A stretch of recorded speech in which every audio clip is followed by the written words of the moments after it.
ধরা যাক রবীন্দ্রনাথ বেঁচে আছেন, অসুখ বিসুখ নেই, শয্যাশায়ী নন, দিব্যি লিখছেন, গাইছেন, ভাবছেন, ভ্রমণ করছেন। বেঁচে থাকলে আমার চিঠির জবাব দিতেন তিনি। লিখতেন, তোমার সরলতার সততার কথা যখন বললে, এক মুহূর্তে আমার স্নেহ অধিকার করে নিলে তুমি। যদি চিঠি লিখতে দেরি হয়, লিখতে যদি নাও পারি, তাতেই বা এমন কি দুঃখ। তোমাকে যখন স্নেহ করি, তখন চিঠির চেয়েও আমার মন তোমার ঢের বেশি কাছে আছে। অনেকদিন না লিখলে বলতেন, ছোট হোক মন্দ হোক, একটা করে চিঠি আমায় রোজ লেখো না কেন বলো। আমাকে জোড়াসাঁকোর বাড়িতে ডাকতেন, কখনো শান্তিনিকেতনে।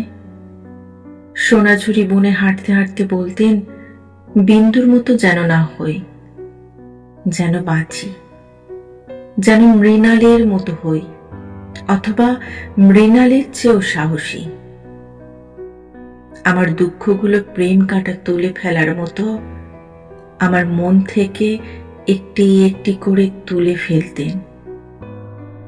শিলং পাহাড়ে বেড়াতে নিয়ে 26-এর যুবক হয়ে উঠতেন। শেষের কবিতার অমিত হয়ে উঠতেন।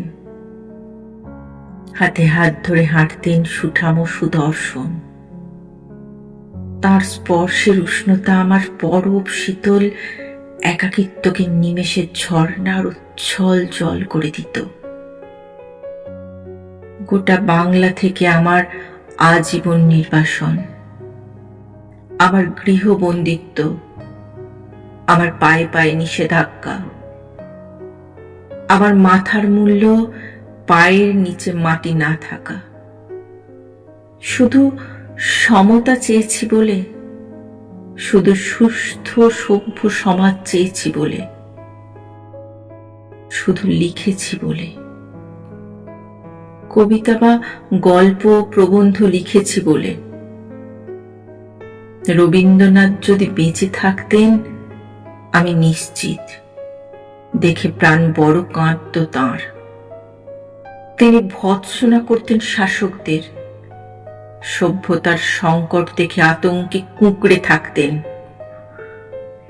আমি তার পিঠে মনে মনে আলতো হাত রেখে তার দুশ্চিন্তাগুলো একটু একটু করে উড়িয়ে দিতে চাইতাম। কপালে তিনি চুম্বন করতেন আমার। একদিন বলতেনই, বোটে করে চলো, শিলাইদহে যাই। আমার সারা মন তীর তীর করে কাঁপতো আনন্দে।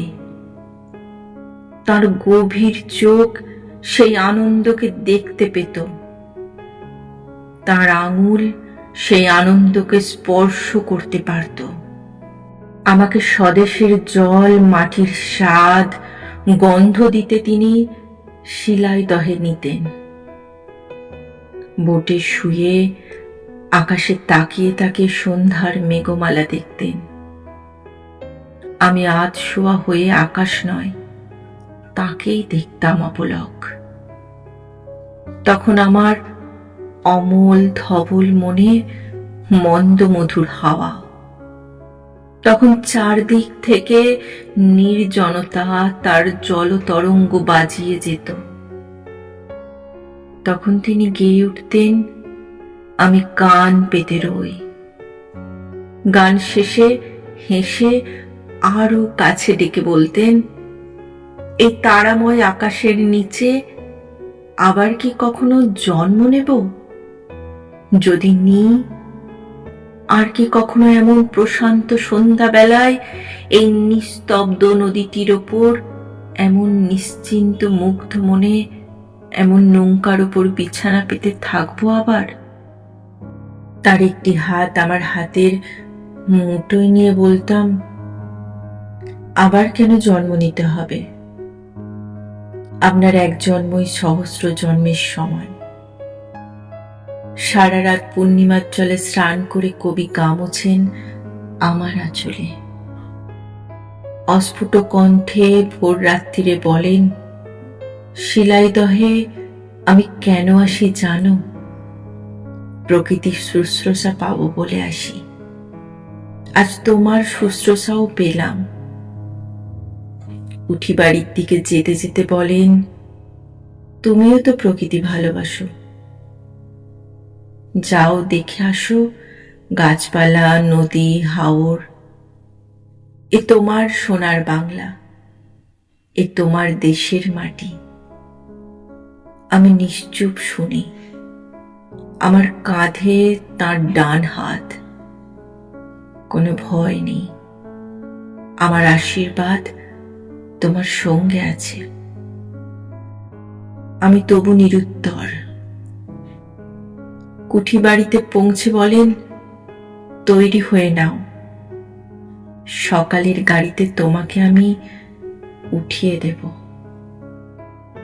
তবুও আমি নতমুখ দাঁড়িয়ে থাকি, বলি, আমি তো যাব না কোথাও।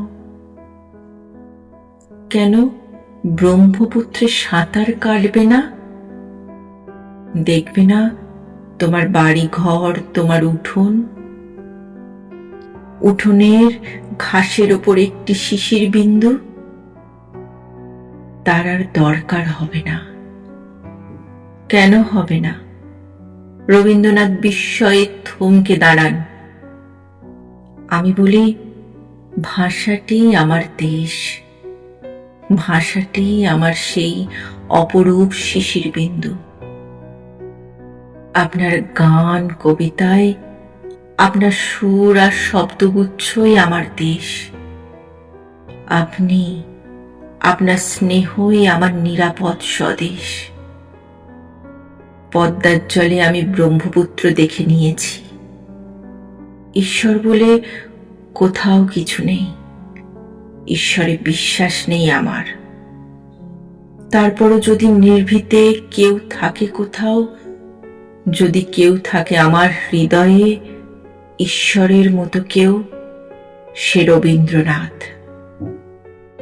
যদি বেঁচে থাকতেন তিনি, আমাকে বুকে জড়িয়ে বলতেন, শুধুই কি স্নেহ, তোমাকে তো ভালোবাসি, সে তুমি জানো।